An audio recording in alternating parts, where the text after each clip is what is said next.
Hello and welcome to a brand new episode of Beyond the Indus. I'm your host, Tushar Shetty. And today's episode is the last in the series that we called The Road to 24, where we analyze some of South Asia's biggest elections. And today we're going to be covering the biggest one of them all, the Great Indian Election. Over the past two episodes, we broke down the two opposing alliances contesting this election, the BJP-led NDA and the India Alliance, where we covered their histories, their campaign platforms, and the election strategies.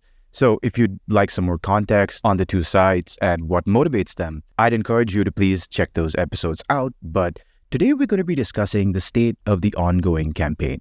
Our first guest is going to give us an insight into the tactics, tone, and rhetoric of the campaign, some of the controversies and issues that have emerged during the election, as well as some early indicators of what the voters' response has been so far. Stay tuned. So joining us today to help break down the Indian election campaign is Kavita Chowdhury. Kavita is an independent journalist with over 2 decades of experience in the news media. She writes on a diverse range of issues, including politics, current affairs, gender, and developmental challenges facing the economy. Kavita is also an adjunct faculty at the Asian College of Journalism in Chennai and is a frequent contributor to The Diplomat, where she's written a series of articles on the election, especially breaking down the party manifestos. Kavita also happens to be on the ground in India right now, so she can give us a first-hand account of what it's like being amidst the world's largest democratic election. So Kavita, welcome to Beyond the Indus, and thanks for joining the podcast. Thanks so much, Tushar. It's a pleasure to be joining you, and hi and to your listeners as well. Right, fantastic. So, Kavita, starting with, let's go over the election structure to start off with. The Election Commission of India announced the schedule for the elections on the 16th of March, with the election being held from 19th April to 1st of June, making it one of the longest and largest democratic elections in history. Maybe just to begin with, could you explain for our listeners what the structure of the Indian election? How is it run? What are the phases? Who are the eligible voters? And maybe give us some statistics on this particular election that's going on right now. So this particular election in 2024 is the 18th general election. As you know, we are a parliamentary democracy here in India, and our population, as humongous as it is, 970 million Indians. Okay, now try and figure that out. 970 million Indians, I'm talking about the voting population, half of which, approximately 470 million of them women, will be directly voting for their candidates, those that they want to elect and choose to go into our lower house of parliament, which is the Lok Sabha. So there are 3,000 candidates in the fray, okay? And out of this, you will be selecting 543 of them for those 543 seats in the Lok Sabha, and 131 of them are reserved. When we say reserved, that means they are for candidates from the disadvantaged scheduled castes and scheduled tribes. That's one aspect of it. The other is it's spread out over 44 days. It's spread across 7 phases, because you've got to cover the length and breadth of India, 30 states, 7 union territories. Central forces need to be deployed. You need to have election personnel. Okay, the whole thing is being managed and coordinated by this Election Commission of India. So it's a mammoth task, and yes, it's an awe-inspiring feat because it's just so huge.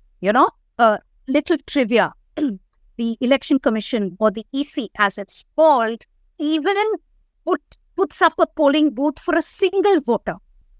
A single voter in remote Arunachal Pradesh in the northeast of the country. So that's how it is.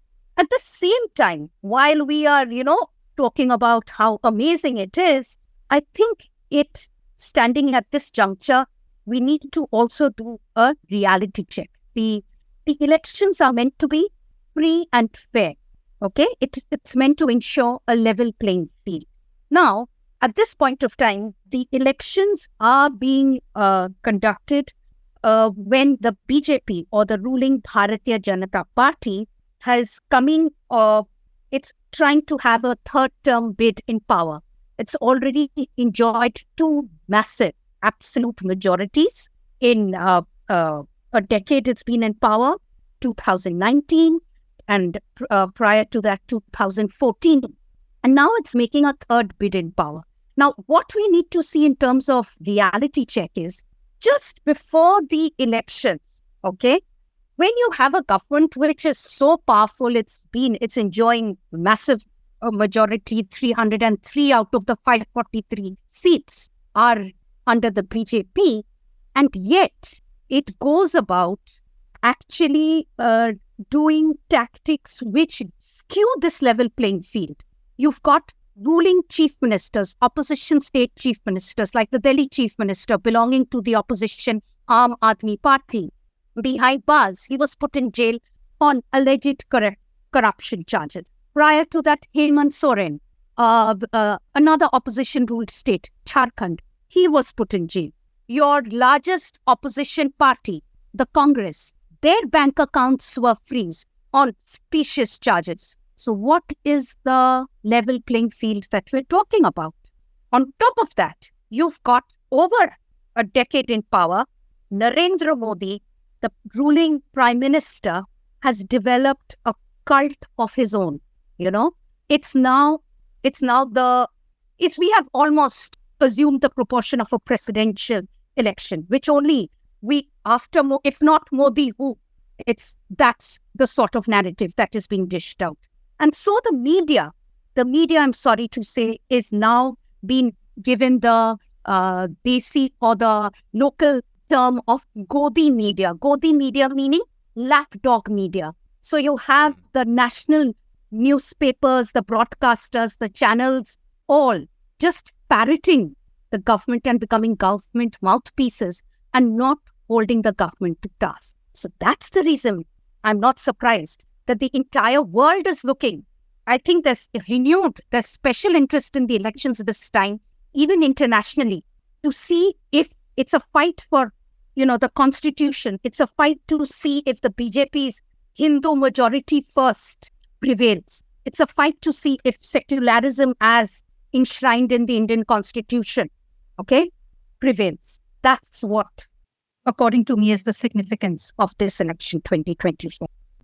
Right, and the stakes are comparatively quite high in this election, as you mentioned. And I want to get into maybe later the actual campaigns and perhaps how these campaigns have been affected by these irregularities or use of, let's say, central agencies or underhanded tactics. Exactly. But to start off with, I read your breakdowns of the manifestos, the party manifestos on The Diplomat, and a couple of things struck me about both these manifestos. Mm-hmm. The first thing is that the Congress manifesto is quite interesting. There are a lot of good points in there, at least by my opinion, that I think maybe belie this whole idea of the Congress doesn't care about governance or power. There do seem to be some good ideas in there. At the same time, it's difficult for me sometimes to understand what is the overarching theme of this election. Because in 2014, you had corruption and Modi's whole good governance thing. In 2019, you had national security. This one, it seemed a bit difficult for me to understand.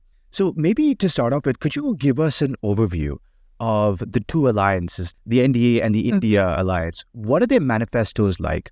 What are the overarching themes of each one? And what promises do they make? And maybe you could also give us some insight into which promises in these manifestos or which issues do you think carry particular salience for the majority of voters? Okay, that's an interesting question. See, Tushar, the manifestos themselves are meant to show you the roadmap of the parties, right? If they were elected to power, this is what they would do. Now, interestingly, the Congress, unlike in the past when it was a completely dead, beaten force. If you, like me, I've been covering national politics now for over 2 decades, okay? So we had all written obituaries about the Congress party when it was voted out of power in 2014. Now, a decade later, there has been a resurgence of the Congress. For the first time, the Congress was ahead of the curve. It had brought early April. It already had its manifesto in place. The BJP came up with its manifesto just 5 days before the first phase of elections. Okay, that. And the other thing, you must remember that the Congress Manifesto is rich in issues. It's rich in topics, in ideas, and it looks at, it shows at not just ideas as to means. It shows you ways and schemes that it's going to implement on the ground to bring about a difference. The reason for this is what the Congress did. In fact, Congress leader Rahul Gandhi did was he conducted two massive long marches, which in India are called yatras. He, for these past 2 years, he's had two yatras, the Bharat Jodo Yatra and the Bharat Nyaya Yatra, covering north to south and east to west. Through these yatras, his yatra meaning a walk, he interacted with a lot of people. Now, all that popular interaction has found reflection in the Congress Manifesto. So the manifesto that you have for the Congress is called Nyaya Patra, meaning a document of justice or a justice document. And it very aptly or correctly taps into two things, which is causing a lot of angst on the ground: unemployment and inflation, price rise. So it talks about combating unemployment and price rise, and it promises 5 Nyaya or 5 promises. So it talks about creating 3 million government jobs. It talks about apprenticeship for young people, educated young people. It talks about, something similar to the US, looking at waiver of educational loans. It talks about giving stipend to educated youth. And then a game changer, this is actually a game changer, is what it's promising for women. Because it says we're also looking at women empowerment. So they're promising $1,200, which might not seem great in US terms, but in Indian terms, annually for poor women is something substantial on the ground, which translates into 12,000 rupees, 8 to 12,000 rupees per month. That's a substantial amount for poor women.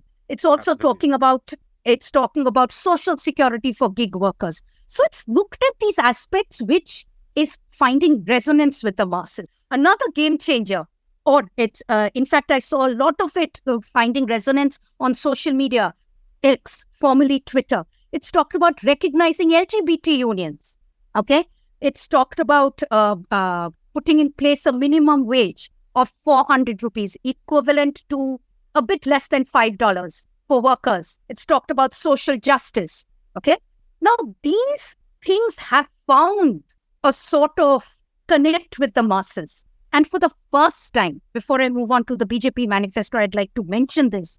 For the first time, I think, in the history of our elections, has any political party actually put into their manifesto a phrase saying, we will remove fear and restore freedom. Now, this comes in the backdrop of what has been happening for the past 10 years with the Hindu majoritarian BJP. It's been clamping down upon the food that Indians India is a diverse population. Okay, so the veg, non-veg. Okay, what food people eat, what dresses people wear. If you're wearing a hijab or not. Then it's frowns upon interreligious marriages. Okay, so who you love, who you marry. So these are things that have caused a lot of angst on the ground. So this finds reflection in the manifesto, and it talks about removing fear. Something which you mentioned earlier, central agencies, okay? This constant hitting out and targeting your opponents through central agencies and invoking fear in them. So, and oppositions, the BJP has a notion, a very authoritarian notion of one nation, one party, one election. And it seems to see it in the garb of nationalism, which opposition is crying is an assault on federalism, on parliamentary democracy. Mm-hmm. On the other hand, BJP, now to come back to the ruling party, the BJP manifesto should have been looking at, its achievements of past 10 years and telling us the roadmap for what it intends to do in the next 5. Interestingly, the BJP doesn't do that. It doesn't look at the problems or, any anti-incumbency that political analysts like us like to look at. Instead, it proposes a vision document. It talks about Viksit Bharat. That means a developed India in 2047. 2047 would be the centenary of India's independence. So it's talking about grand dreams and grand pictures. And I would be doing injustice to your listeners if I didn't point out that the BJP manifesto is called Modi Ki Guarantee, which that's in Hindi, which actually means personal guarantees from Narendra Modi. The BJP as a party, the Bharatiya Janata Party, has been eclipsed. It's no longer BJP. It's just Narendra Modi. There are 53 pictures of the Prime Minister plastered across the 67 pages of the manifesto. Okay? And now, coming back to things, it says it's fulfilled over its decade. Remember, it's been a decade in power. So it says, hey, we've delivered on all our promises. We've built you the great Hindu temple. For those of your listeners who don't know, this is the great Ram temple at Ayodhya, the birthplace of the Hindu god Ram. It says it's a very controversial topic because for those who look at politics in the perspective of history, it's built on the site of the demolished Babri Masjid. That was a dark phase of Indian politics and history. Okay, coming back to that, it also says we've delivered on Article 370, which granted special status to Jammu and Kashmir. Okay, and now it says, since we've delivered on all our promises, we shall be giving you the Uniform Civil Code.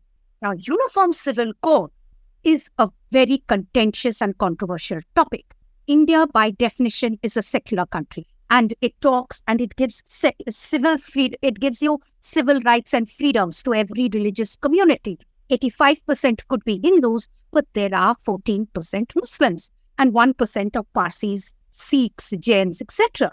Now, you are talking about bringing in one law across the country, which will be the arbiter of your faith in terms of your birth, death, marriage, etc. But if you read between the lines, it's targeted solely against Muslims. The proof of it is the Uniform Civil Code in BJP-ruled state of Uttarakhand. Okay? So, it makes it very clear we'll bring in the Uniform Civil Code across the country. The other contentious thing that if you talk about big bullet poll promise for the BJP is one nation, one election. Narendra Modi says it will cut down on poll budgets, it will cut down and it will save a lot of time. See, remember, 44 days is what it's taking, the current one. But opposition is saying you are striking at the heart of the Indian Constitution. You are striking at federalism. Okay? When you say one nation, one election, that means all state elections will also be clubbed and conducted along with the national one. Okay? It doesn't, Narendra Modi wants to do away with all this. And the last thing that I need to point out is the irony, the irony of a ruling party manifesto to be blinkered, absolutely horse blinkers. When it talks, it laughs at opposition for giving out freebies. But it itself says we are going to give free rations to 800 million poor people. Okay? Then it says we've got such a great, record about being anti-corruption crusaders. Hey, what happened with the electoral bonds? Electoral bonds, if I haven't mentioned earlier, was the most opaque funding scheme propounded by the BJP. The Supreme Court had to step in and say it was illegal. Now, the electoral bond disclosures have found it to be it's actually an extortion racket by the ruling party to force industrialists as well as to force industrialists to fall in line and to fund the BJP. The BJP benefited the most. So, now to say that they have delivered on anti-corruption is a joke. It doesn't mention demonetization as one of its achievements. It glosses over it because it came up with nothing. And demonetization was a complete failure. And the last thing that I wanted to point out in terms of manifesto was, in its foreign, it keeps on because there has been this whole hue and cry saying that, hey, the opposition has been saying from all its pulpits and platforms that the BJP is going to change the constitution once it comes back third time in power. The BJP has been crying hoarse saying, hey, we'll never do that. But look at what it's written in its manifesto otherwise. In its foreign policy, Ram is now going to be an icon of its diplomacy. Earlier, India would have Mahatma Gandhi and Gautam Buddha Now we don't have that. It's saying we will have Ram Utsavs, we will have Ram as the icon of our diplomacy and spread Ram's message everywhere. So what are we talking about? So that's what this is what the two manifestos are talking about. And reality check. We have finished the first phase of elections. We are now just on the cusp of the second phase. The ruling BJP has forgotten all about its manifesto. It's talking about everything apart from manifestos. Okay? So, going back to you. Yeah. So it's the couple of things. I think one of the interesting things about Viksit Bharat or India Developed is that there's strange echoes of the BJP's failed campaign in 2004, which the sort of slogan or the headline was India Shining.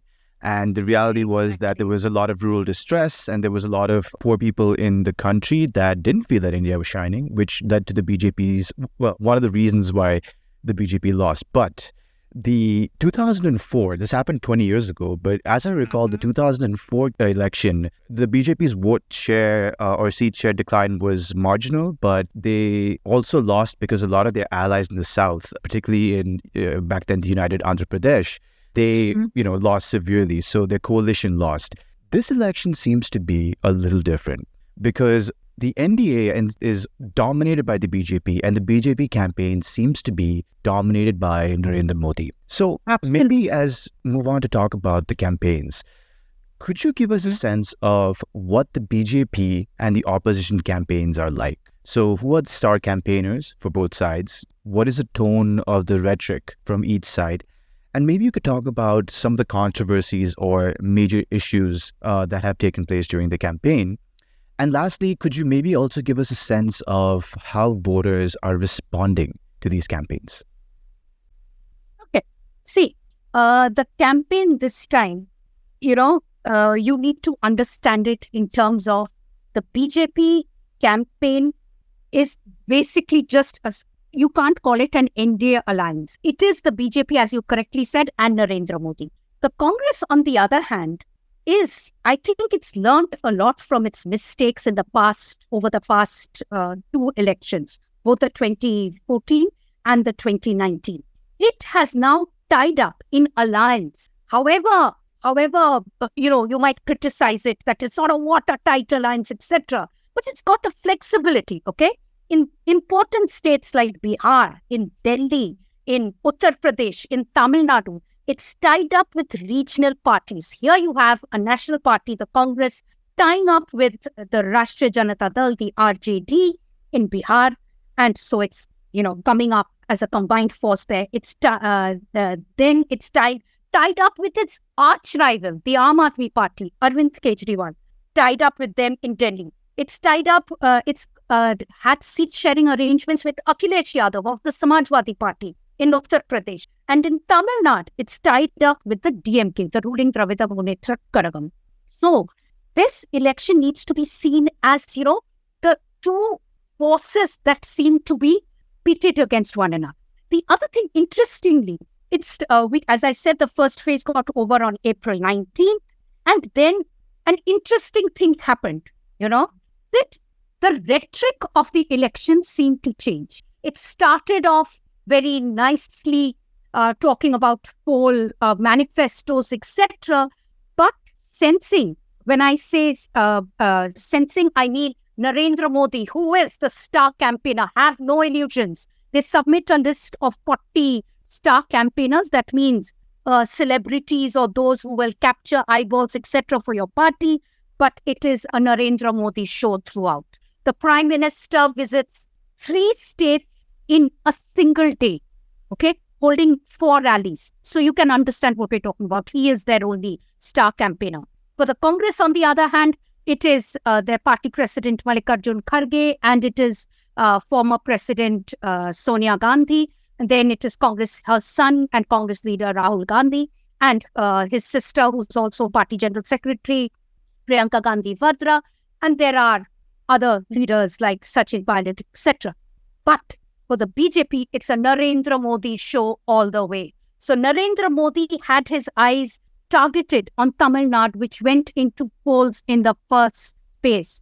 The BJP hasn't been able to open its account, as we say, khata in Tamil Nadu. Okay, just as it hasn't been able to open it in Kerala. So Narendra Modi has campaigned extensively out there. He's hoping to make a difference. The North, I was studying the states, looking at the voting patterns, looking at the seats of the two parties. And I saw that the North is completely dominated by the BJP, okay? The right-wing Hindu majority first BJP. And it hasn't been able to make those forays in the South, okay?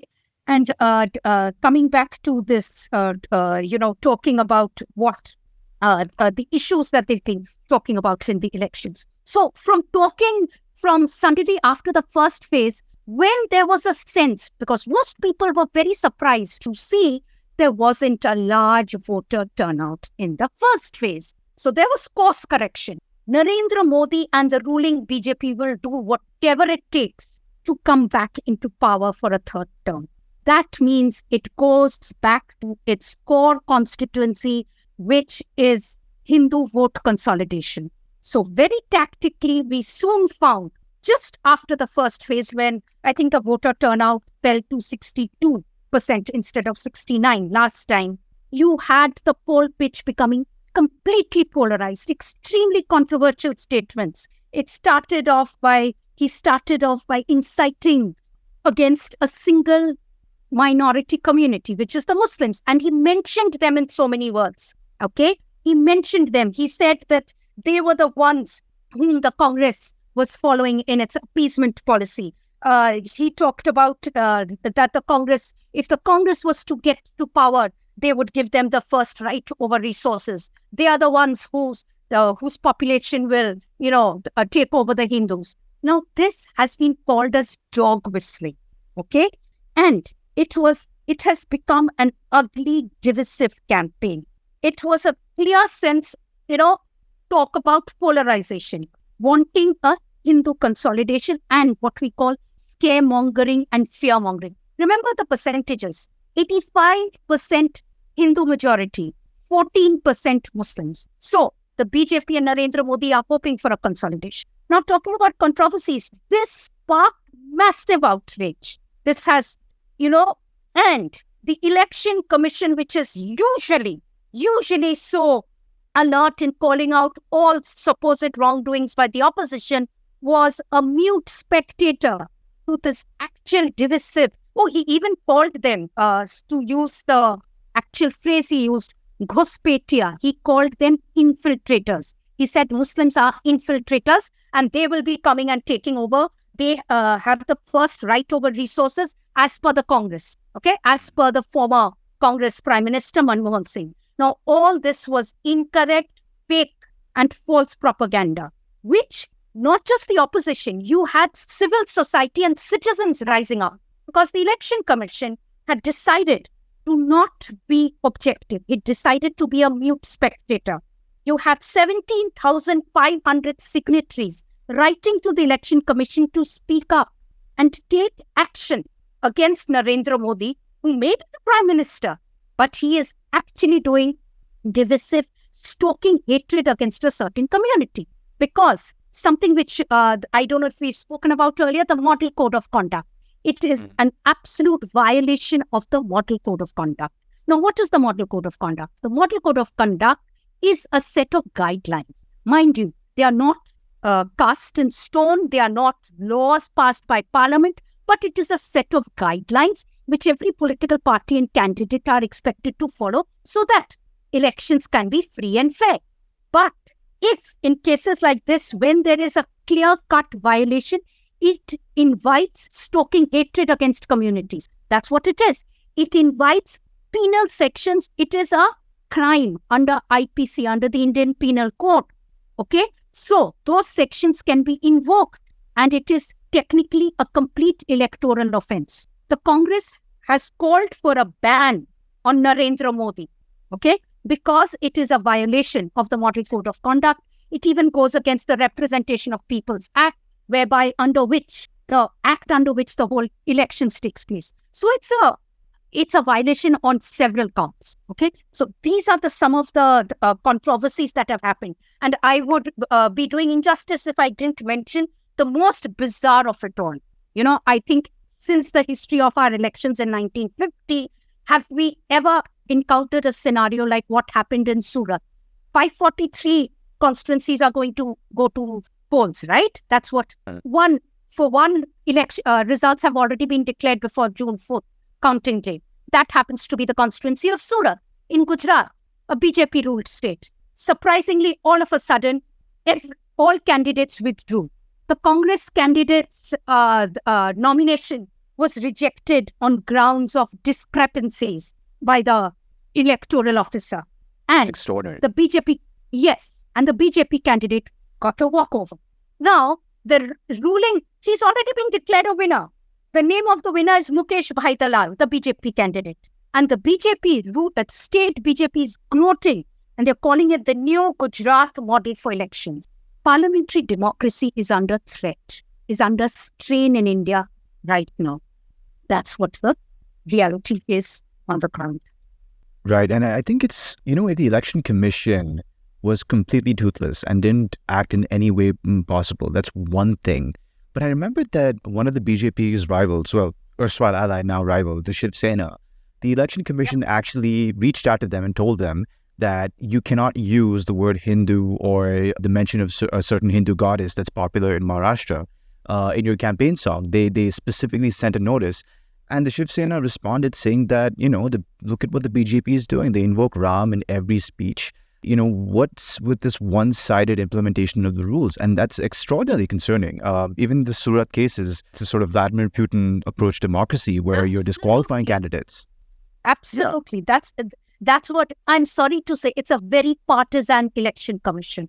It's an extremely partisan election commission. And Tushar, I think one also needs to mention that there is a background to this. About some time back, earlier this year, the election commissioners, the choice of election commissioners, it was tinkered with by the ruling government, okay? And the Chief Justice was meant to be one of those who, along with the leader of the opposition and the government, was meant to be the third person who would decide on the choice of Chief Election Commissioner. Now, they removed the CJI. And when the case went to court, the court said, we have nothing to say about this. So there is a background to all of this. Okay? So the Election Commission is getting away with everything. And it's a mute spectator, and there are these bizarre things happening. Right. So quite concerning for the state of the health of Indian democracy. But I do want to ask, though, about maybe the voters' response to this. Now, most polls before the election gave the BJP an overwhelming majority of over 300 seats. I mean, the BJP itself is saying over 400 seats in a house of 520-somethings, although I believe they've revised that down lately. Mm-hmm. But do you think that these numbers reflect the reality on the ground? And as you mentioned, in the first phase at least, the voter turnout has dropped from the previous election in many key states. Why do you think that is? And do you think that this might have an impact in the long run? Is this like a trend that we will see develop over the election, with lower voter turnout? Or is it just a one-off thing? And do you think the BJP's newly divisive approach might increase the turnout? What do you think the impact might be overall? See, talking about opinion polls, one must remember that opinion polls have been a hit and miss affair. I was even reading assessments and reports in the Hindu newspaper. It's a national daily here. And they've looked at the elections, past few elections, and they've said sometimes pollsters get it right and sometimes they get it wholly wrong. Is citing the example of 2004, okay? The Vajpayee government and the India Shining campaign, when they got it completely wrong, okay? That's one thing. The BJP, every single poll has been talking about it winning an overwhelming majority. The BJP on its own is talking about ab ki baar 400 par, meaning this time around we'll win 400 seats. Those who seen psychologists have been looking at, poll surveys, and they are saying that could be a bit of a hype, but the BJP is comfortably placed to win. Okay, that most people agree upon. But the other thing, remember, poll surveys happen a month or so before. Poll surveys, meaning the opinion polls, happen before voting. The other thing that is happening on the ground is that there is, for the first time, a strong undercurrent for the opposition. Okay. And when we say the opposition, we mean the India Alliance. It's not just the Congress, but it's also the popular Aam Aadmi Party. Okay. It's also the Tejasvi Yadav and Lalu Yadav, RJD in Bihar, and the DMK in the South. Okay. And the Samajwadi Party. So there is a lot of churning out there because people are now more aware. In Hindi, we would call it Jagruk. And one of the reasons, if you're talking about voter awareness, how it's impacting on the ground, is the role, as I say, the role that has been played by social media, YouTubers. There is, please understand, unlike last time around, social media is a very important segment to influence voters. So there are these YouTubers like Dhruv Rathi. Dhruv Rathi is an independent YouTuber. He has come around to making videos and making it accessible on WhatsApp, which is called WhatsApp University because it goes so viral. Okay. And telling people as to how India is on one of his most viral videos, talked about India being on the cusp of dictatorship. Okay. He's talking about India becoming authoritarian. All that has created a bit of a groundswell. I am not saying that it's going to change dramatically things on the ground, but it's created a bit of a groundswell on the ground because when you have reporters like me and others going on the ground, people are actually questioning, what did we get out of the 10 years? What happened? We are talking about burning inflation, about daily essentials rocketing, petrol prices. We're talking about gas cylinder prices. Okay, that. And the other thing is also talking about something that I intend to explore at some point of time, the role of these political satirists, people who are looking and creating satire at all the lies and the propaganda and the brainwashing that the Hindu right wing does. Okay. So this whole cult worship that happens, that is also impacting voters on the ground because remember, I think India outnumbers the US in terms of handsets. Every single voter out there has a smartphone. They're looking at things. They're being bombarded. Okay? They're also looking at their ground reality. But that is not to say that, so there is a bit of a groundswell for the opposition, unlike the other two, unlike the past decade. But Modi is still a very popular leader. What has worked in favor of Narendra Modi, and that is the reason he was so complacent about the manifesto and bringing it 5 days before the elections, was the Ram Mandir. You cannot undermine the impact of delivering on that promise of so long. Hindu, he is the Hindu Hriday Samrat. That means he is the Hindu, he rules over the Hindu heart and mind. Okay. So what could possibly happen on the ground? The BJP might fall short of its 400 target, but there will be a great improvement in terms of the Congress and the India Alliance, because last time the Congress had a dismal 52 seats. So, and overall, I think along with the other alliance partners, it was something at 91 or something. That could tremendously improve. But whether this whole groundswell and this, because mind you, the other last thing I wanted to mention, the other funny thing is because the BJP and Narendra Modi is so,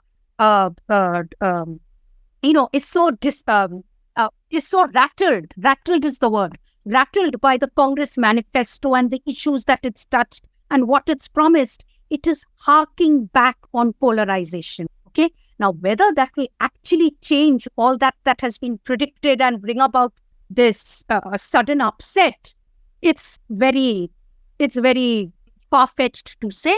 But you might see a better performance from the opposition and a few lesser numbers from the overwhelming majority of the ruling BJP. But that's about it. Right. And it's very interesting, the point that you mentioned about, social media and a groundswell of opposition that comes through there. Because if you remember, that was Modi's thing. That's what he utilized social media in 2014 especially. So it's interesting to see the same means that he used to come to power are now being used to undermine him, because he can't get at like WhatsApp forwards in the way that he can say influence media organizations or business people in the same way. But that's very fascinating.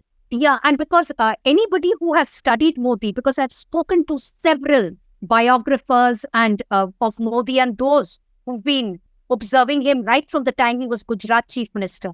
Modi is somebody who harnesses technology. He is always ahead of the curve. That was his USP in the 2014 election. And remember, he's even reached out to all these social media influencers. If you've been following the news, you would see that he's given them awards, etc., for, being influencers in favor of the BJP and him. And now you have independent influencers. Congress doesn't have the resources. It doesn't have the money. Its bank accounts are frozen. Okay? But independent influencers, independent political satirists coming out and, exhorting people to see things as they are and to fight to save the constitution and democracy, I think is a remarkable thing to happen to show that we are a functioning, alive democracy. Right. Well, Kavita, thank you so much for giving that deep insight into the campaign on the ground. I think, like you said, it's going to be difficult to see how Modi is going to lose this election, although surprises always happen in Indian democracy. But I think once we pay attention to the voter participation and turnout changes, if you look at differences in different segments of the population after the election and who they voted for, I think that might give us some clues as to what issues Mr. Modi has to face if he comes to power the next government. But thank you so much, Kavita, for those amazing insights. And yeah, I'm sure you, as well, I will be following the Indian election pretty closely. So yeah, good luck for the next few months. It's going to be a tough job for you. Thanks, Tushar, and I hope your listeners enjoyed it. That was Kavita Chaudhary, who painted a pretty detailed picture of what the campaign is like on the ground. As Kavita mentioned, there's some issues and controversies that have emerged that might go beyond the usual rough and tumble of an Indian election and point to some deeper concerns about the health of Indian democracy. Are these concerns justified? Are they the result of some structural flaws that are exacerbated by the political dominance of a single party? Or are they indicators of some deeper malaise taking root that might threaten the foundations of India's democratic tradition? Our next guest dives into some of these topics, giving us a broader overview on the integrity and fairness of the election, as well as his outlook on the major domestic and international priorities for the next government of India. Stay tuned. So joining us today to give us a bigger overview of the Indian election and some of the issues that have been going on with the election is Milan Bhasin. Milan is a senior fellow and director of the South Asia program and the host of the Grand Tamasha podcast at the Carnegie Endowment for International Peace. His primary research focus is the political economy of India, and he examines issues such as corruption and governance, state capacity, distributive politics, and electoral behavior. He's the author of When Crime Pays, Money and Muscle in Indian Politics, and his work has been published in scholarly journals such as the American Journal of Political Science, Asian Survey Governance, Journal of Democracy, and several others. I'm sure most of you listening to this have heard Milan before on his Grand Tamasha podcast, available on YouTube and everywhere podcasts are available. So he's the OG South Asia expert podcaster. So it's amazing to have him on the program. So Milan, welcome to Beyond the Indus, and thanks so much for joining the podcast. Thanks so much for having me. It's a pleasure to be here. So, Milan, we just spoke to the previous speaker on this podcast who pointed to some troubling issues about the integrity of the election process.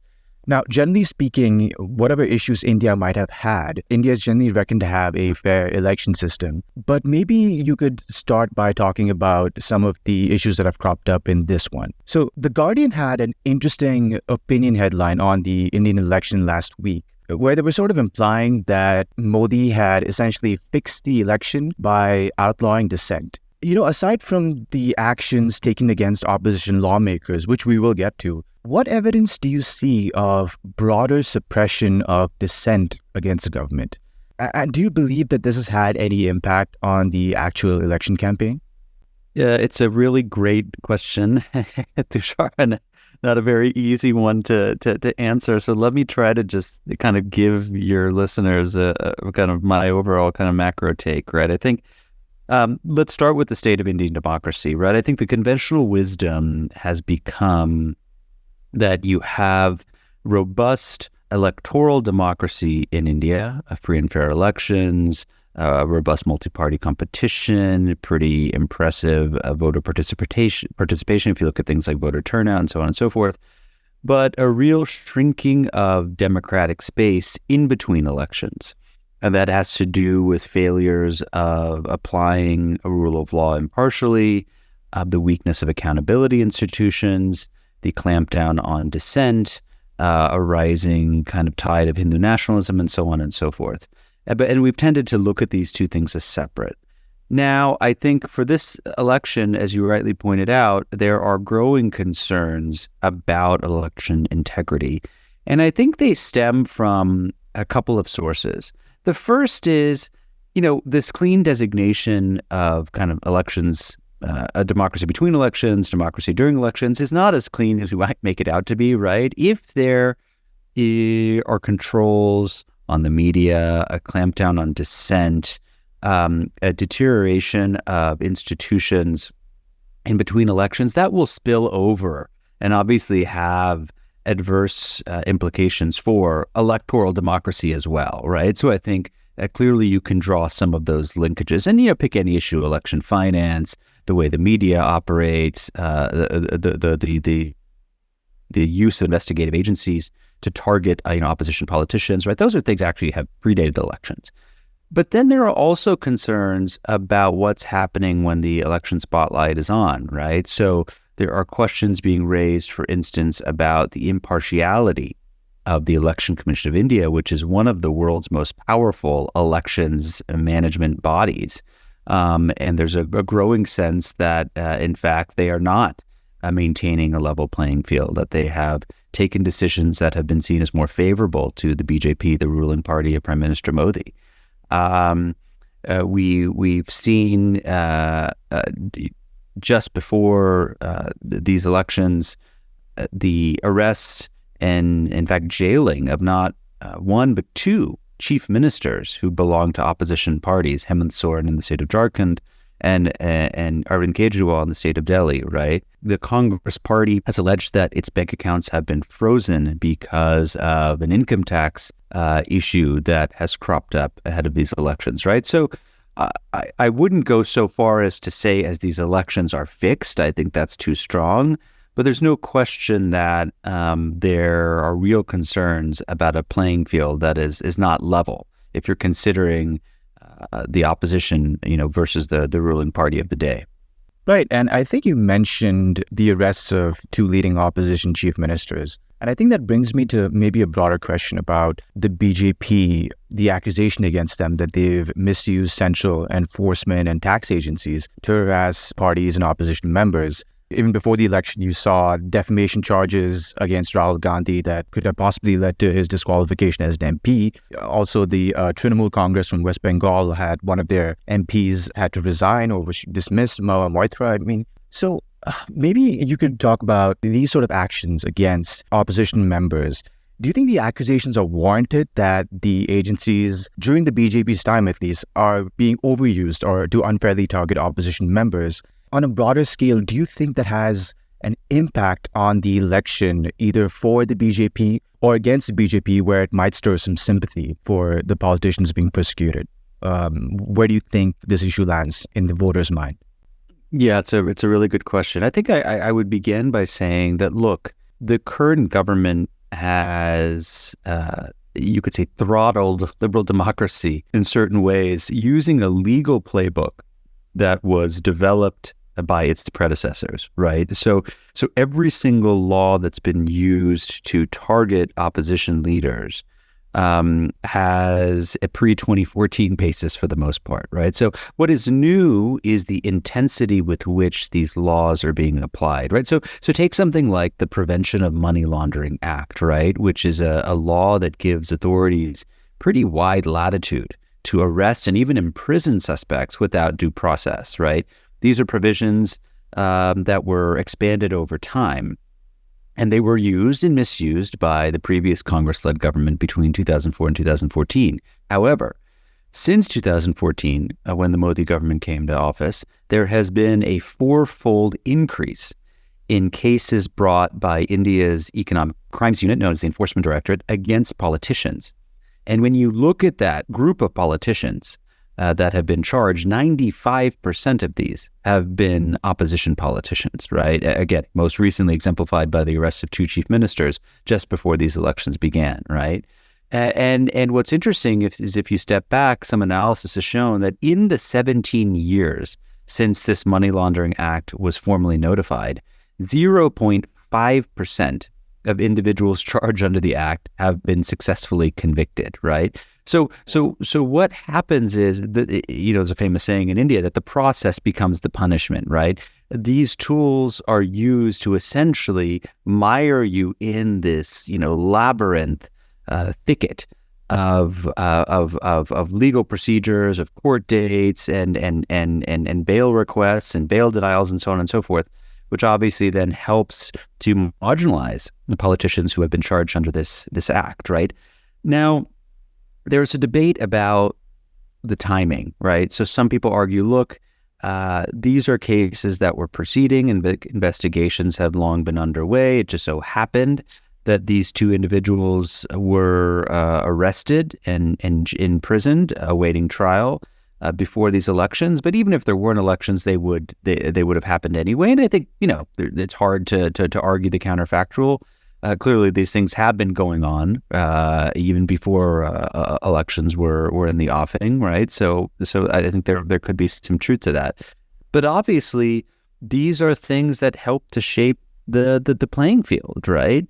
And ultimately also feed a narrative that I think the ruling party has an incentive to propagate, which is that we are non-corrupt and we have launched this unprecedented action of clamping down on cronies and fat cats who have fleeced India, which include political elites. And again, that if 5 years from now it turns out that this case against Arvind Kejriwal was completely bunk, well, the damage would have been done, right? So I think that's where the concern stems from. In terms of the political impacts, we don't really know. I don't have a sense that it's going to bring any new votes to the BJP. If anything, it might increase some sympathy for some of these opposition politicians. But I suspect that the gains, if any, to them will probably be marginal, given that they're starting anyway from a position of real structural disadvantage this election season.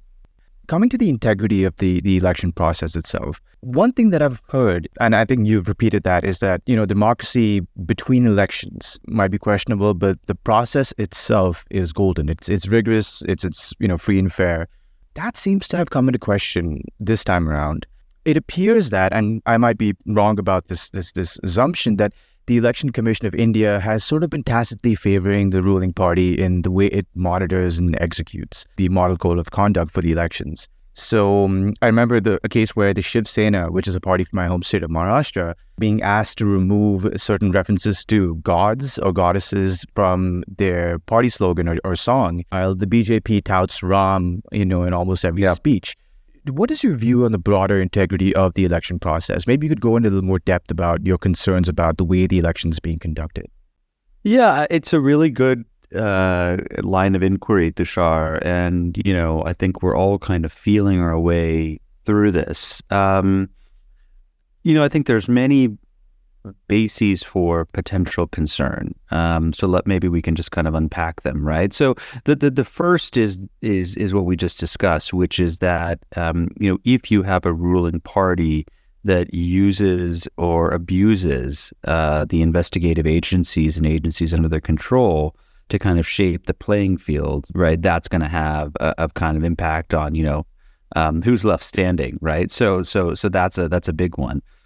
A second concern is around the integrity of the Election Commission of India. What we've seen historically is that in some sense, the independence or autonomy of the Election Commission is conditional on the political configuration of the day. So when you had a dominant Congress party, right, in the 60s and 70s, say under Mrs. Gandhi, the Election Commission was not super vocal and did not necessarily take decisions that were ran against the interests of the Congress party.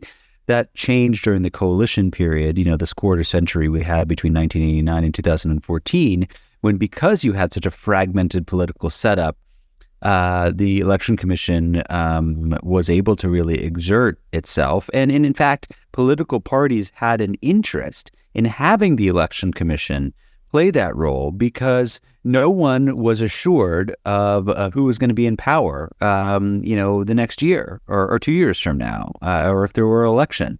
Because there was so much political uncertainty. So everyone found it in their interest to have an election commission that could be a kind of true referee. We are now, post-2014, back in the era of a dominant party regime where either through executive interference, which happens through the selection of election commissioners, right, and putting pliant people in the job, or through deference, which is the Election Commission and other agencies just saying, you know what, we don't really want to take decisions that might contradict or put on the back foot the ruling party. Because this is a popular ruling party, they could take revenge on us. It may damage our careers. Whatever the reason might be, we're seeing a lot of deference being paid, right? So take a mundane thing like the timing of various state elections, right? There's some reason to suspect that the Election Commission has, chosen the timing or the calendar of elections in a way that might suit the ruling party. I mean, even if you look at the phase-wise distribution of these general elections, the elections are taking place over 7 phases. There are some states which have multiple phases, which you sort of look at it and say, well, why, right? Well, what's the argument here? Unless you're trying to give the ruling party, the prime minister, more time to campaign, right? So there's things that are happening like that. And then last but not least, there are questions about the integrity of electoral voting machines, right?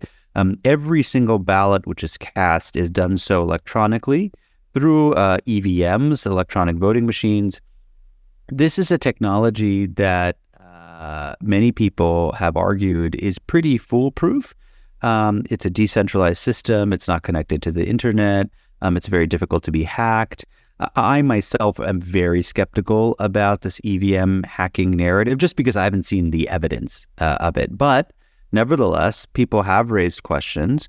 And in fact, there is a public interest case before the Supreme Court at this very moment saying that there should be greater scrutiny of EVMs. When you cast your ballot at an electronic voting machine, there is a paper receipt produced through something known as a VVPAT. These are all very technical terms. It's not very interesting.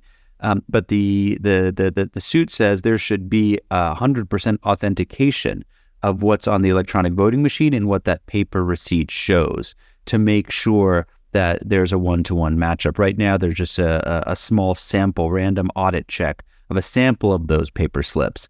Again, I'm willing to be proven wrong, but this doesn't rise to me of the level of being a major issue at this point in time. I think it's the last thing I should just mention, because it's an area I've worked a lot on, is this question of election finance, right? The Modi government came to power, introduced some pretty sweeping changes to the way in which elections and politics were funded in ways that decisively give them an advantage over the opposition. And we could talk more about that. I think that's another major dent in India's kind of track record of electoral integrity. Right. And it's interesting you mentioned election financing, because that's something that has been in the headlines lately. And you've written a very seminal book on the intersection of crime and Indian politics.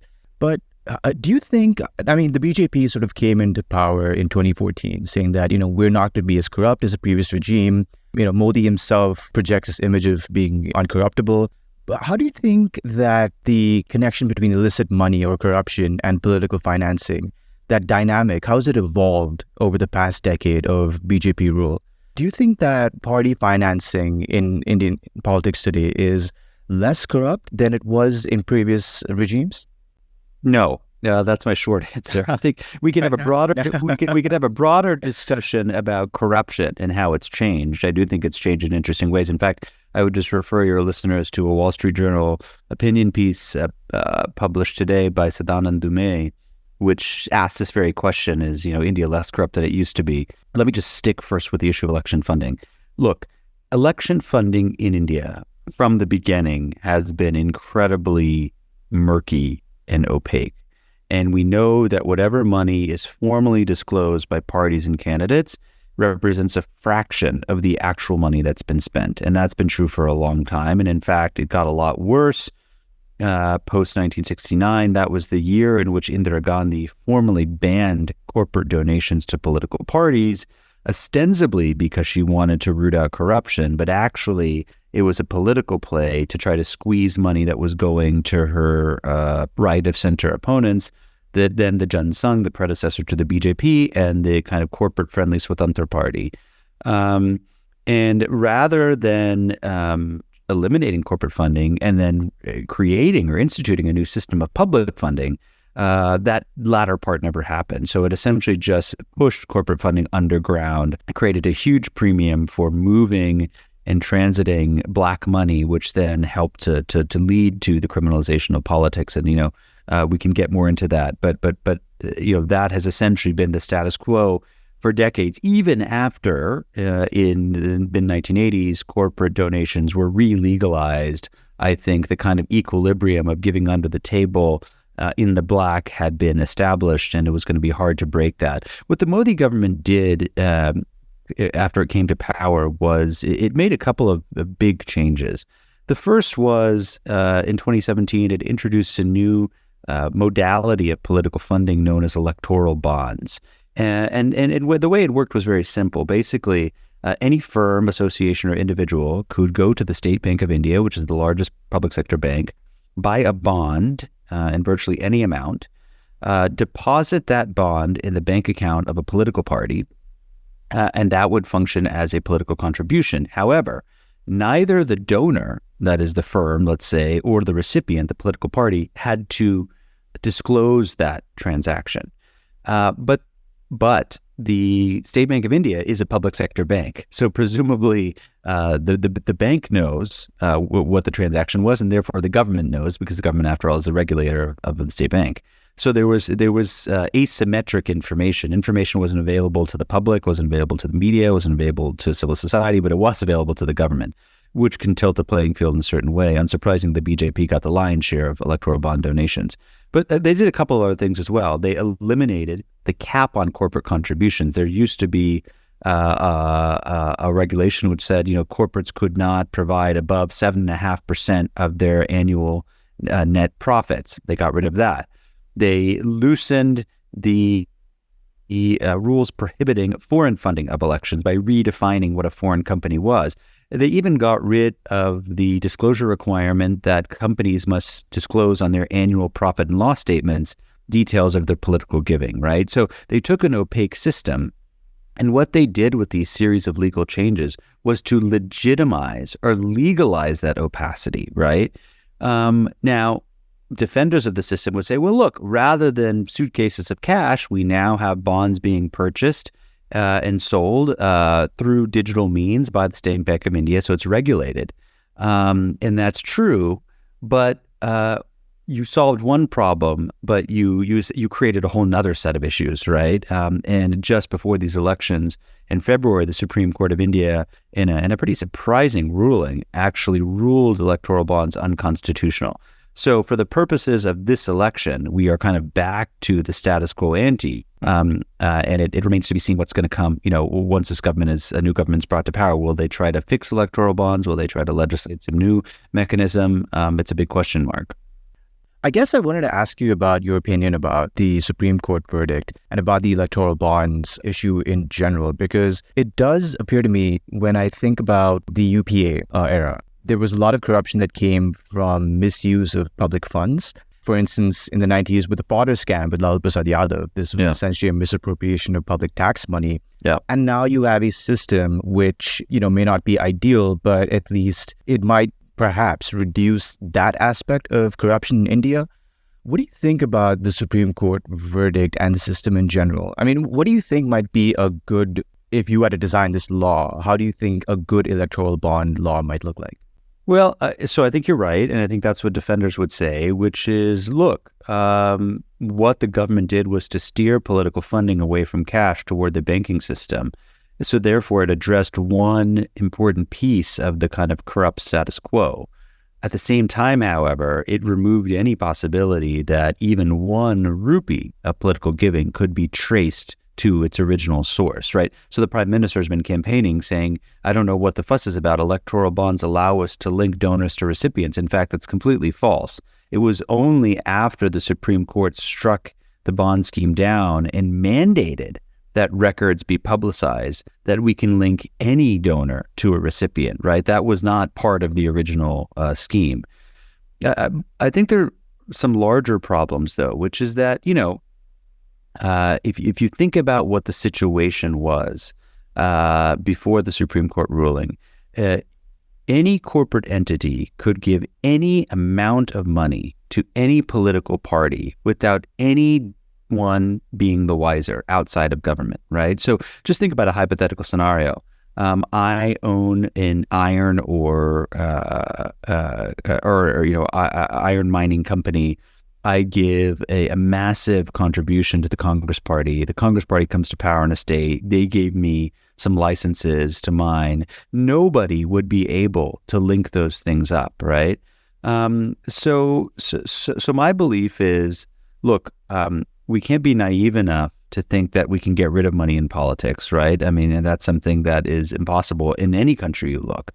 I think we have to insist on transparency. We now have a system in India where virtually everybody has a unique biometrically authenticated identification. We have a system of the GST, the goods and services tax, which has formalized a lot of business transactions now, right? Again, move things in the digital domain.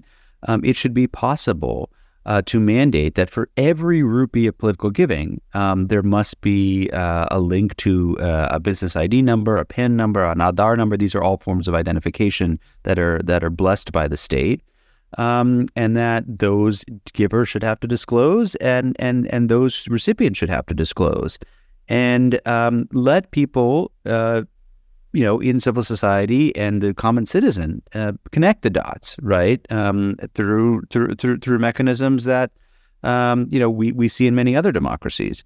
And you could insist on a couple of other things, right? So right now, for instance, political parties have to disclose their annual income statements, but they don't have to have those independently audited. So you have a hand-picked chartered accountant, signs off on these numbers. Nobody trusts these numbers, right? So the Election Commission said for a long time, let's have the Comptroller and Auditor General, which is the kind of apex auditor in India, or a slate of audit firms approved by them, have a third-party audit of party books, right?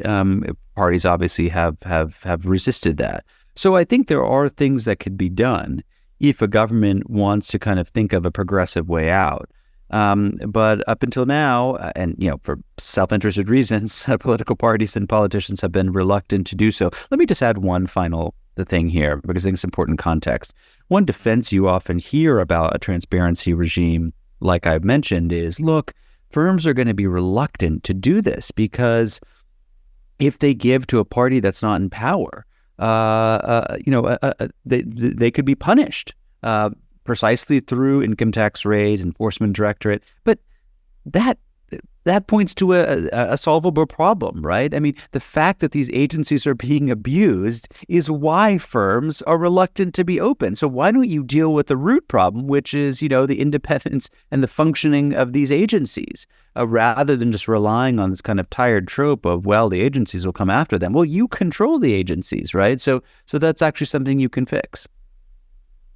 Right, and I'm not necessarily in favor or defending the electoral bond scheme, but I do think sometimes of the idea of corrupt money in Indian politics and maybe some of the approaches that we've taken towards that issue in the past few decades. I still remember the Comptroller Auditor General with his report against was it the coal scam or the 2G scam, where he produced a notional loss figure that upon subsequent review turned out to be, it did spark, at that particular time, it did create a wave against Congress, portraying them as corrupt. So I do wonder about, is an imperfect system better than a system ostensibly dedicated to transparency that can be abused by other political parties? Yeah, I mean, look, I'll just say one thing, which is I don't for a second want to romanticize the situation before electoral bonds. In fact, I wrote a opinion piece for the Hindustan Times on exactly this subject, right? That I don't think we should mourn the death of electoral bonds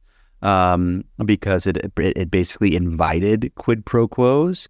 But if you go back to where we were before, this was not a good place, right? This was an incredibly murky place where whatever laws you had in the books were honored more in the breach than in their actual observance, right? So I think this is a place where we really need some new creative thinking if we want to move beyond this. And look, the fact is that any government, I think, who brought forward some serious reform would be politically rewarded for this, right? I mean, it's the worst kept secret in India that this is, in some sense, the root of a lot of political corruption, right? And so from a political standpoint, electoral standpoint, I think it could be kind of a big winner for a party who wanted to take this on. Right. And maybe coming to what might happen. Now, many of the opinion polls are predicting a BJP landslide. We'll see if that happens. But maybe talking about the post-election priorities for the government.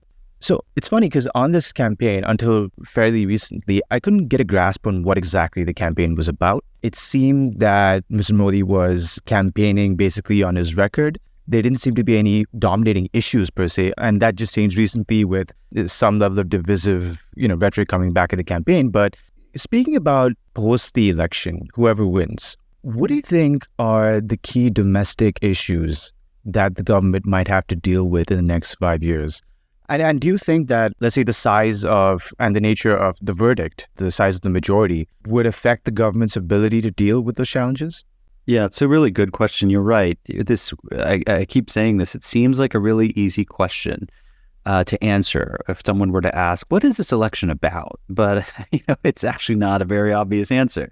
I think from the government standpoint, they have gone to the polls basically with a very simple pitch, saying we now have a decade-long track record of governance.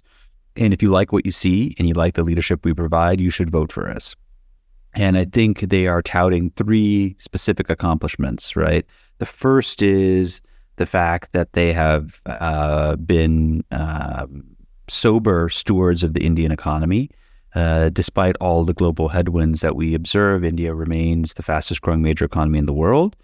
And this government has taken a lot of credit, and I think rightfully so, for expanding the reach and the penetration of India's welfare regime, right? So that's the first. The second is that Modi has this idea of India transitioning from being a balancing power to a leading power, and I think they've spent a lot of their political capital in trying to elevate India's role on the global stage, right? And whether that's hosting the G20, whether that's the embrace of the United States, the way Modi was received by President Biden as the chief guest of a White House state dinner. You could think of any number of examples.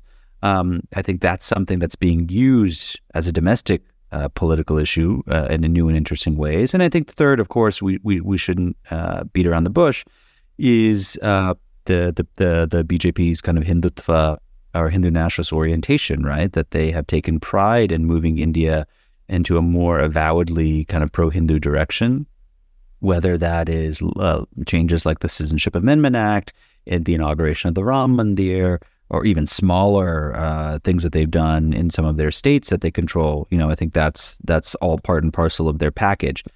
The opposition campaign is basically arguing kind of the inverse of this, right? So number one, Hindutva is undoing the kind of secular fabric or ethos of the country and putting minorities, particularly Muslims, in a very difficult spot.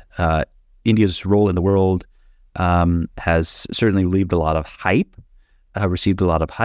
but in fact, if you look at India's relations with its immediate neighbors, take China, Pakistan, some of the smaller South Asian neighbors, it's actually they're in serious difficulty or turmoil. And on the economy, even if the overall headline numbers look pretty good, the opposition has really honed in on this question of economic inequality, right? The idea that the fruits of growth have really gone to the haves at the expense of the have-nots. And so, in fact, a lot of the issues that have gotten the opposition in hot water this election campaign have centered around questions of redistribution, whether there should be an inheritance tax and things of that nature. So that's what the campaign, I think, is being about, and I think the relative weight that's placed on these issues is going to vary over time. As you said last week, the Prime Minister gave a pretty openly communal speech in Rajasthan, which really put a spotlight on some of these Hindutva issues. The Congress Party has doubled down on questions of redistribution, which has now put them on the back foot because the ruling party has really hit them hard, saying they want to basically take your money away if you've been a hardworking person who's managed to amass some wealth, and they want to give it away to undeserving people, right? Whoever wins, and I think you're right, we're likely to see a BJP government. Every single poll suggests that. There are real issues, particularly on the economic side, I think, that need to be addressed, pretty swiftly, right? I mean, jobs obviously is a huge one. We know from every data source we have that India is not producing the quantity of jobs that it needs to keep up with its growing labor force, right? Parcel of that is trying to build up a domestic manufacturing sector. We have seen some success here with big companies like Apple and Foxconn, potentially Tesla coming in. But there's still a lot of multinationals and, frankly, domestic private sector companies which are holding back because the complications around the ease of doing business, uncertainty around laws, uncertainty around tax and regulation, and so on and so forth, right? So that really, I think, needs to be at the heart of any forward-looking agenda. And I think both parties in their manifestos, if you take a look at them, have talked about these issues in kind of broad terms. But you're absolutely right. We have no specific sense about what they might do if they were brought to power. Right. And I think I was reading a piece, or you published a piece recently, about how Modi has sort of used foreign policy, of all things, as a campaign tool, and how, he's hosting the G20, for instance, which is, it's a rotational presidency, but he's touting it as a major achievement in addition to all these things you've talked about. But the question on a lot of people in the diplomatic community here in Berlin is, what will the next government, what will their foreign policy priorities be? The world is in a pretty, interesting spot if you talk about geopolitics. What do you see the major foreign policy challenges for the next government? And do you think that, as an addendum to that, the foreign policy might change depending on who comes to power? That is, will the Congress have a substantially different foreign policy if it happens to come to power? Yeah, it's a really good question. I think in some sense the foreign policy challenges are obvious, and I think at top of the list, obviously, are India's relations with China, which have grown increasingly tense after the Chinese incursions across the line of actual control in 2020. That issue has still not been resolved satisfactorily to the Indian perspective anyway. And we've seen actually India, I think, step up its efforts to work with the United States and other countries around the world to try to put pressure on China. That includes politically, diplomatically, through international fora, and also economically in terms of curbs on Chinese investment, the banning of apps like TikTok and so on and so forth. So I expect whichever government comes to power to continue to work to basically try to contain the China threat. If you were to observe public opinion in India on China, it is, in the dumps, basically, right? It is extremely low. There is really not a public mood to strike any kind of rapprochement with China whatsoever. I do think on the economic side, there is perhaps a realization that India needs to have a much more calibrated approach to how we treat Chinese investment.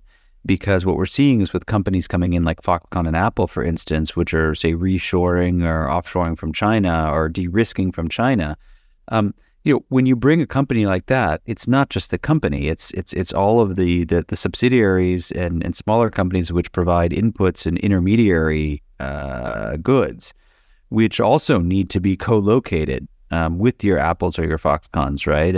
So we've seen recently India give permission to as many as 14 Chinese companies which build component parts for iPhones get permission to set up in India, right? So I think there's likely going to be more pressure on that. It's not going to be something that's going to be in the public eye. I think they're going to try to keep it quiet, but I think there is a realization that there are limits to its kind of squeezing out of Chinese investment dollars, right? I do think that there is a question that's out there about, where do India-Russia ties go in the future? My sense is that even in the corridors of power in New Delhi, a realization that for far too long, India has been beholden to a kind of single supplier of weaponry and arms imports, and that they need to diversify, both through diversifying sources as well as indigenizing, right? And so we've seen a big push in the past 10 years to try and do that. And in fact, the data that one gets, the reliable data one gets, suggests that actually there's been some progress, right? The stock of defense equipment in the Indian military is still primarily Russian. But if you look at the flow, the annual inflows, those are diversifying pretty rapidly, with the U.S., the European Union, Israel, others taking up an increasingly large share, right? And then I do think, we will see a continued push, whichever government is in power, to try and ensure that India has an enhanced voice in global international multilateral fora, right? I mean, we know, of course, there's the subject of India's permanent seat on the UN Security Council. I don't think we're likely to see that anytime soon. But whether it's through increasing voting power at institutions like the IMF or the World Bank, a growing role in regional bodies that matter, elevating things like the Quad, I think those are all likely to be on the agenda no matter who's in power. I think if you really drill down, the substance of kind of foreign policy doesn't seem to differ very much if you look at the Congress and the BJP, the two main national parties. It's really stylistic, right? I think we're likely to see maybe a less assertive, less muscular, slightly more restrained foreign policy if one were to see a Congress government or a non-BJP government. But I'm not sure that many of the policy priorities would actually change fundamentally. Right. And I think, I suppose I have to do an episode about India's foreign policy soon, because I think a lot of Western commentators are utterly baffled at India. People are pretty confused as to what India is doing and where it's going. So it's an interesting subject to see how it's going to develop over the next 5 years or so. But thanks so much, Milan. I think that was a very good overview about both the structural issues about India's democracy, its financing, as well as what might happen over the next 5 years, both domestically and internationally. And yeah, I'll be watching this election pretty closely, as I'm sure will you. So let's see how this turns out. I'm not going to ask you to make a prediction, but any idea on how strong the majority is going to be, or? Well, it's very hard to say, right? I mean, I think there are kind of probably three scenarios that we're looking at. The first and probably most likely scenario is that we see a slightly enlarged BJP or NDA, BJP alliance kind of majority. I think that seems to be where the conventional wisdom rests. I think there are kind of outlier chances on either end. One that the BJP with its coalition would breach this 400-seat mark, which is something that they've made a hallmark of the campaign. It seems unlikely to me, just given the math and the way the states are lining up, and some of what we've seen on the kind of opposition coordination side. And then there's an equally small chance, I think, that we could see an underperformance where the BJP actually loses seats. I'd say if I had to kind of look at where things stand after, the first phase of voting, which is, when we're recording this, there are probably a few more people who are willing to say, well, we might see an underperformance. Turnout was lower by 4 percentage points in the first phase. Seems to be a lack of enthusiasm. This could have an effect on kind of the BJP's cadre or their morale, their mobilization. But I still think we are in the realm of debating the size of their mandate as opposed to the fact of their mandate. Fair enough. So I guess we'll have to wait until June to see how that turns out. But in any case, Milan, thanks so much for joining the podcast. I found that extraordinarily insightful, and I'm sure the listeners will as well. Thanks so much for having me. It's really my pleasure. So that's all we have time for this episode of Beyond the Indus. Join us next episode where we'll be moving away from the politics of South Asia to the broader geopolitics in the Indian Ocean region. Until then, stay safe, take care, and bye.